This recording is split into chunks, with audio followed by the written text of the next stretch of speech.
Hello friends, આજના આપણા વિડીયોનો topic છે theory of machines, lecture 7 balancing and vibration. અને આ આપણો આ લેક્ચરનો ત્રીજો આ ચેપ્ટરનો ત્રીજો લેક્ચર છે. આ આપણું યુનિટ 7 છે.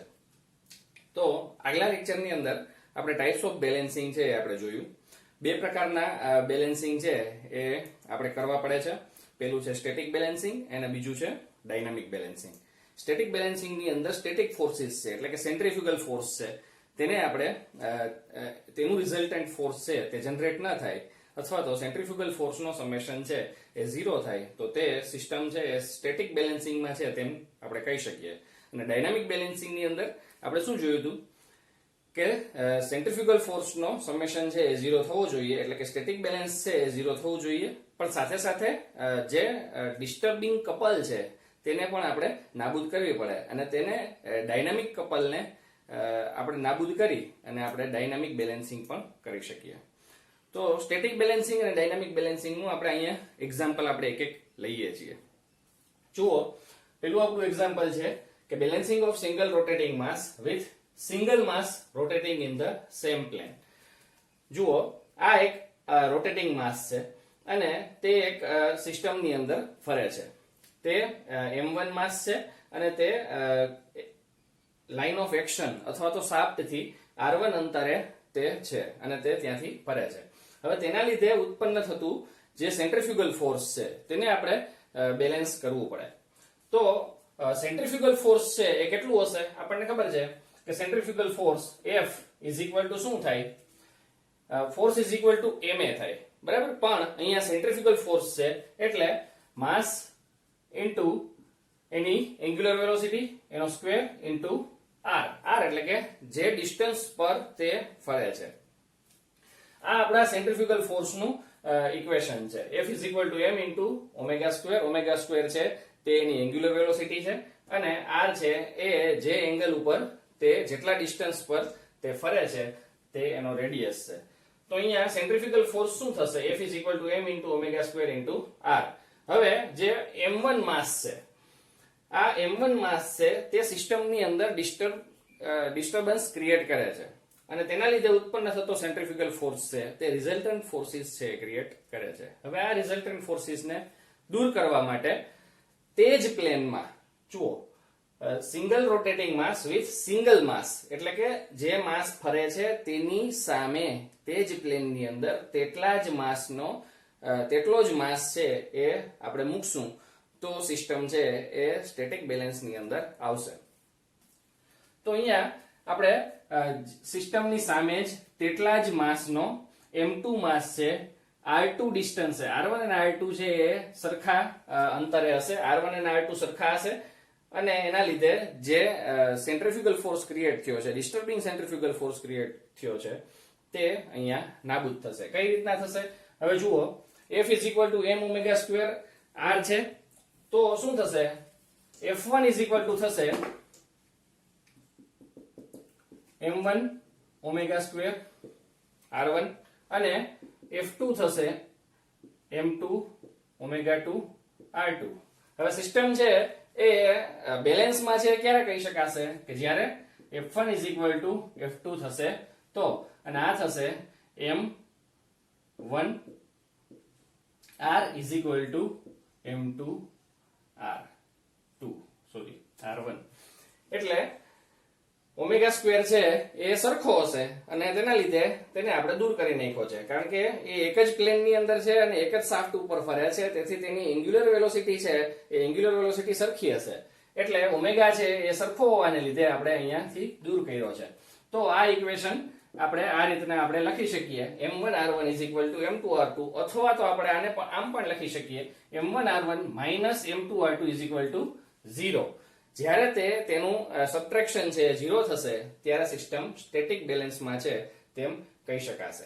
અહીંયા સિસ્ટમ છે સ્ટેટિક બેલેન્સમાં છે. હવે જુઓ, અહીંયા આપણે બીજું એક્ઝામ્પલ આપણે લઈએ છીએ. Balancing of single rotating mass with two masses rotating in different plane. હવે ઘણી વખત સિસ્ટમ છે આ રીતના સમજો કે બે માસીસ સાથે ફરે છે.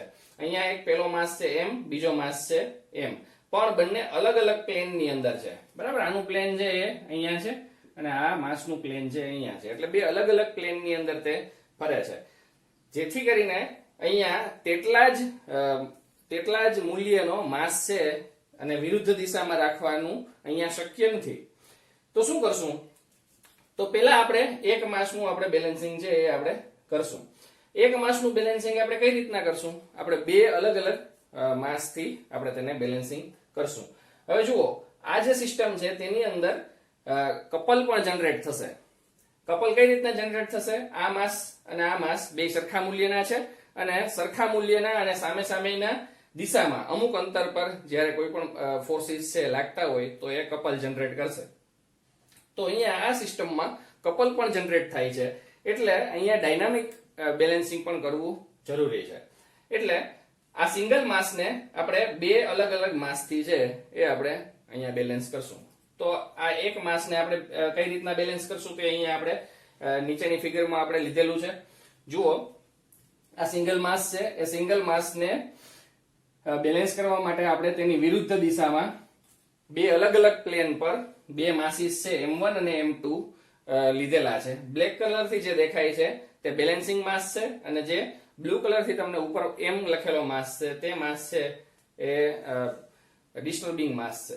તો આ બંને બેલેન્સિંગ માસથી M1 અને M2 જે M થી L1 અને L2 અંતરે, અને આ બંને માસ વચ્ચેનું અંતર છે L, અને R1 અને R2 ડિસ્ટન્સ છે એક્સિસ થી R1 R2 ડિસ્ટન્સ છે તે આપણે ફિક્સ કરેલા છે. હવે જ્યારે સિસ્ટમ છે એ રોટેટ થશે તો સિસ્ટમ રોટેટ થવાને લીધે અહીંયા બે પ્રકારના ફોર્સિસ છે જનરેટ થશે. પેલું છે સેન્ટ્રીફ્યુગલ ફોર્સ અને બીજું છે ડાયનામિકલ ફોર્સ. સેન્ટ્રીફ્યુગલ ફોર્સને આપણે અહીંયા આને બેલેન્સ કરવા માટે બે કન્ડિશન છે. પેલી છે કે સિગ્મા સેન્ટ્રીફ્યુગલ ફોર્સ છે 0 થવો જોઈએ અને સિગ્મા કપલ છે એ પણ 0 થવી જોઈએ. બરાબર. હવે સેન્ટ્રીફ્યુગલ ફોર્સ છે કઈ રીતના જનરેટ થશે? જુઓ, આ સિસ્ટમની અંદર જે ડિસ્ટર્બિંગ માસ છે તેનો સેન્ટ્રીફ્યુગલ ફોર્સ આપણે જો લઈએ તો Fc એને આપણે કહીએ. Fc થશે m omega square into r. જુઓ, r ડિસ્ટન્સ છે, એનું માસ છે m છે અને ઓમેગા સ્ક્વેર થી ઓમેગા થી એન્ગ્યુલર વેલોસિટી થી તે ફરે છે. F1 થશે m1 ઓમેગા સ્ક્વેર r1 અને F2 થશે m2 ઓમેગા સ્ક્વેર r2. હવે આ માસને આપણે બેલેન્સ કરવો છે. આ માસનું જે રિઝલ્ટન્ટ ક્રિએટ થાય છે તે આ બે માસથી આપણે નાબૂદ કરીએ છીએ. તો આ સૂત્ર થશે Fc is equal to F1 plus F2. બરાબર. હવે Fc is equal to છે m omega square r is equal to F1 is equal to શું છે? m1 omega square r1 plus m2 omega square r2. therefore આ થશે mr is equal to m1 r1 plus m2 r2. આને આપણે equation 1 કહીએ. અને જ્યારે આ ઇક્વેશન 1 આ સાબિત થશે તો તેના ઉપરથી આપણે કહી શકીએ કે સિસ્ટમ છે એ સ્ટેટિક બેલેન્સિંગ ની અંદર છે. બરાબર. હવે આ પહેલી કન્ડિશન છે આપણે ફૂલફિલ કરી. હવે સેકન્ડ કન્ડિશન જે છે એ સમેશન ઓફ કપલ છે એ 0 થવું જોઈએ. તો કઈ રીતના થશે? તો સિસ્ટમને ડાયનેમિકલી બેલેન્સ કરવા માટે ની આ પદ્ધતિ છે.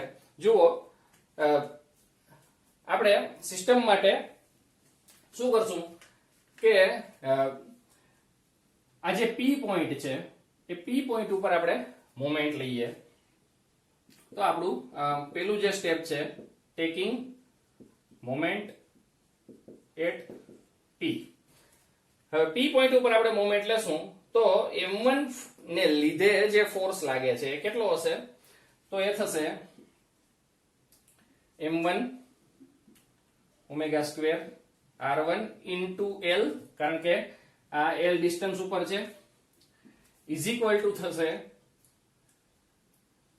આ બીજો ફોર્સ છે એની વિરુદ્ધ દિશામાં છે એટલે આ પ્લસ છે અને આ છે એ માઇનસ થશે એટલે આપણે ઇઝ ઇક્વલ ટુ ની પેલી બાજુ આપણે લઈએ છીએ. આ થશે m omega square r into l2. બરાબર. આ સમજાઈ ગયું તમને? કારણ કે આ P પોઈન્ટ ઉપર આપણે મોમેન્ટ લીધેલી છે તો પેલો ફોર્સ છે એ m1 ને લીધે લાગે છે અને તે કેટલો છે m1 r1 ઓમેગા સ્ક્વેર અને તેનું અંતર છે l અને બીજો ફોર્સ છે તે વિરુદ્ધ દિશામાં છે આ પ્લેન થી આ બીજો ફોર્સ છે એ છે m into omega square into r into l2 જુઓ l2 અંતર ઉપર તે p થી છે એટલે આ સૂત્રમાં શું થશે m1 r1 into l is equal to થશે m into r into l2 therefore આ થશે m1 r1 is equal to m r l2 divided by l અને આપણે કન્ડિશન 2 કહી દઈએ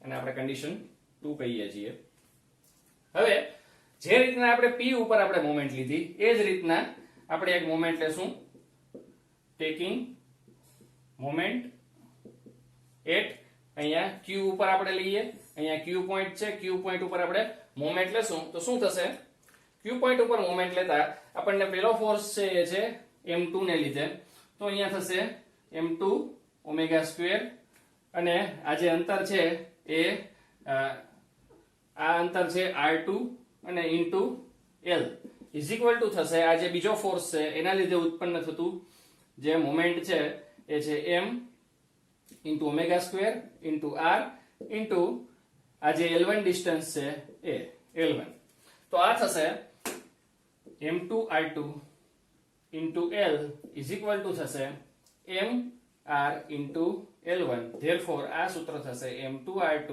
is equal to m r l1 divided by l જુઓ આ 2 અને આને આપણે કહીએ 3 તો આ 2 અને 3 જે ઇક્વેશન છે તે છે ડાયનામિકલી બેલેન્સ કરવા માટેના ઇક્વેશન્સ હવે આપણને આ લેન્થ ખબર હોય r ખબર હોય અને માસીસ ખબર હોય તો તમે કોઈ પણ સિસ્ટમને છે એ ડાયનામિકલી બેલેન્સ કરી શકો આ જ રીતના જે આ બીજું માસ છે તેને પણ આપણે બે રોટેટિંગ બે ડિફરન્ટ માસીસ થી આપણે બેલેન્સ કરી શકીએ ત્યારે આ આખી સિસ્ટમ છે તે ડાયનામિકલી બેલેન્સ છે તે કહી શકાય હવે આ ફર્સ્ટ ઇક્વેશન થી આપણે સ્ટેટિક બેલેન્સિંગ કર્યું અને આ 2 અને 3 ઇક્વેશન થી આપણે ડાયનામિક બેલેન્સ કર્યું તો આ એક્ઝામ્પલ ની અંદર આપણે સંપૂર્ણ સિસ્ટમને સ્ટેટિકલી અને ડાયનામિકલી બેલેન્સ કઈ રીતના કરી શકાય તે આપણે જોયું છે આઈ હોપ તમે આ વિડિયોની અંદર ટાઇપ્સ ઓફ બેલેન્સિંગ એક્ઝામ્પલ સાથે બરાબર સમજી ચૂક્યા હશો આપણા નેક્સ્ટ વિડિયોની અંદર આપણે બીજા ટોપિક સાથે આપણે આવીશું ત્યાં સુધી ટેક કેર થેન્ક યુ